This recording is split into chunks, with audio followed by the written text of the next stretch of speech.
Finally আমরা চলে আসলাম সাদা পাথরের দেশে, সিলেটের জাফলং, যেখান থেকে হাজার হাজার সাদা পাথর চুরি হয়েছিল।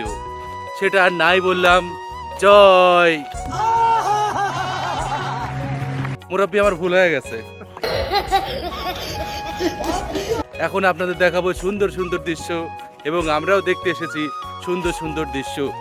আর একটা কথা বলতে ভুল হয়ে গেছে, আমি নবকুমার চলে আসলাম আবার আরও একটি নতুন ব্লগ নিয়ে। সবাই কেমন আছেন জানাবেন। আমার সাথে যাদের দেখতে পাচ্ছেন তারা আমাদের অফিস কলিগ। ইনি হচ্ছে ওই যে নীল শার্ট নীল গেঞ্জি পরে যাকে দেখতে পাচ্ছেন, তার নাম হলো ইমদাদুল।